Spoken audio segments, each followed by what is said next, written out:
నమస్తే.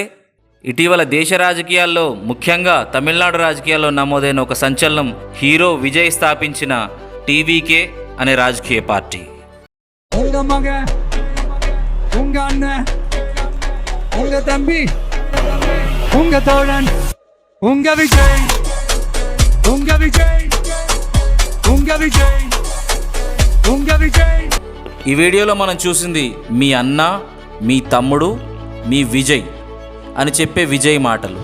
మీ విజయ్ అనే మాటను తమిళనాడుతో, తమిళ ప్రజలతో తాను కలిగి ఉన్న బంధుత్వానికి సింబల్గా హీరో విజయ్ ప్రయోగించాడు. అయితే ఈ పదమే అనేక అనుమానాలకు తావిస్తున్నది.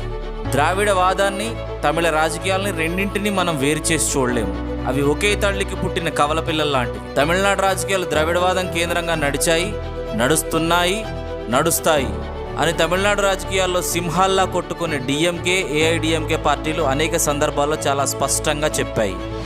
తమిళనాడులో ఉన్న రెండు ప్రముఖ రాజకీయ పార్టీలైన డిఎంకే, ఏఐడిఎంకేతో పాటు సుమారుగా అన్ని రాజకీయ పార్టీల్లో ద్రవిడవాదం, ద్రావిడ అనే పేరు సిద్ధాంత రూపంలో కానీ పేరులో కానీ మనకు కనిపిస్తుంది. హీరో తలపతి విజయ్ స్థాపించిన తమిళ వెట్రి కజగం టీవీకే పార్టీ ఇందులో ద్రవిడ అనే పదాన్ని హీరో విజయ్ ఉపయోగించలేదు.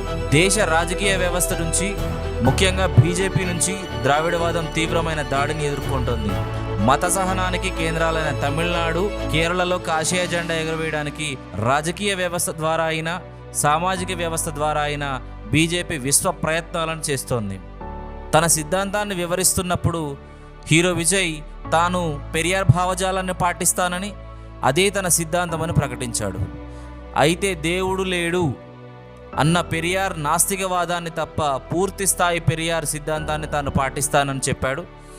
దానితో పాటుగా కుటుంబ రాజకీయాలు చేస్తున్న డిఎంకే పార్టీ తనకు రాజకీయ శత్రువు అని, బీజేపీ సైద్ధాంతిక శత్రువు అని చెప్పాడు. సిద్ధాంతపరమైన మాటల వరకు తలపతి విజయ్ చాలా స్పష్టంగా చెప్పిన ఆచరణపై మాత్రం అనేక అనుమానాలున్నాయి.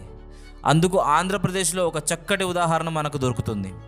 2024 అసెంబ్లీ ఎన్నికల్లో హీరో పవన్ కళ్యాణ్ ఆంధ్రప్రదేశ్లో సాధించిన విజయం గురించి చాలా గొప్పగా ప్రచారం చేస్తున్నప్పటికీ అసలు వాస్తవాలు మాత్రం కాస్త చేదుగా ఉంటాయి.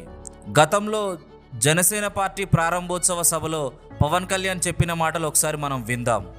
సామాజిక వెనుకబడుతున్నాన్ని ఎలా మనం తగ్గించగలం, దీని మీద దృష్టిలో ఉంటుంది. కానీ నేను వ్యక్తిగతంగా ఏ రోజు కూడా కులానికి గౌరవిస్తాను తప్ప కులం ఒక్కటే ఉండాలని, నా కులం ఒక్కటే ఉండాలని కోరుకునే వ్యక్తిని కాదు. ఫస్ట్ ఈ భావన ప్రజల్లో అందరికీ తీసుకెళ్ళండి. జనసేన అనేది ఒక కులానికి సంబంధించిన కాదు, అందరికీ సమస్త భారతానికి సంబంధించిందని మీరు మనస్ఫూర్తిగా మీరు తెలియజేయండి.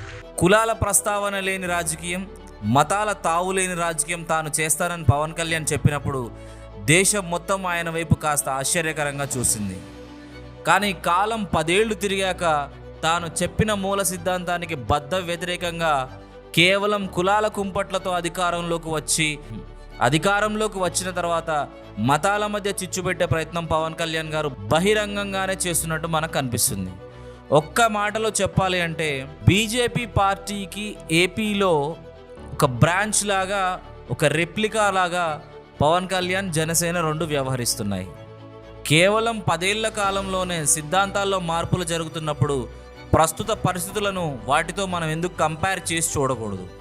ఒక విషయాన్ని మనం గమనిస్తే తమిళనాడు రాజకీయ వ్యవస్థలో జయలలిత మరణం తర్వాత ఒక వాక్యూమ్ ఏర్పడింది. జయలలిత మరణం తర్వాత నాయకత్వ లోపంతో ఆవిడ పార్టీ అయిన ఏఐడిఎంకే బీజేపీ పార్టీ చేతిలో కీలుబొమ్మలాగా మారింది. ఏఐడిఎంకే నీడలో తమిళనాడులో విస్తరించాలని బీజేపీ చాలా తీవ్రమైన ప్రయత్నాలు కూడా చేసింది. అయినా బీజేపీని తమిళనాడు ప్రజలు ఆదరించలేదు. బీజేపీ పార్టీకి తమిళనాడులో ఆదరణ లభించలేదు. ఎలాగైనా సరే తమిళనాడులో కాషాయ జెండా పాతాలనే బీజేపీ కలగానే అప్పటికి మిగిలిపోయింది. జయలలిత మరణం తర్వాత ప్రతిపక్ష స్థానం కోసం ఏర్పడ్డ ఒక వాక్యూమ్ను ఆక్రమించడానికి, భవిష్యత్తులో అధికారంలోకి రావడానికి తలపతి విజయ్కు అవకాశాలు అన్నీ మెండుగా ఉన్నాయి. సిద్ధాంతంలో ద్రావిడవాదాన్ని ఉంచి, పెరియర్వాదాన్ని ఉంచి, పేరులో మాత్రం మొత్తం తమిళ ప్రజల్ని రిప్రజెంట్ చేసేలాగా తమిళ అనే పదాన్ని లాజిక్గా పెట్టడం వెనుక పెరియార్ నాస్తికవాదాన్ని తప్ప మిగతా సిద్ధాంతాన్ని మొత్తం ఆచరిస్తానని తలపతి విజయం చెప్పడం వెనుక ఒక కొత్త వాదాన్ని, ఆచరణ సిద్ధాంతాన్ని తమిళనాడు రాజకీయాల్లోకి తీసుకువచ్చే ప్రయత్నమా, లేదా విజయ్ రూపంలో తమిళనాడులో బీజేపీ ఎంట్రీ కోసం వదిలివేసిన రాచమార్గమా అనే అనుమానాలు తమిళ రాజకీయ వర్గాల్లో వినిపిస్తున్నాయి.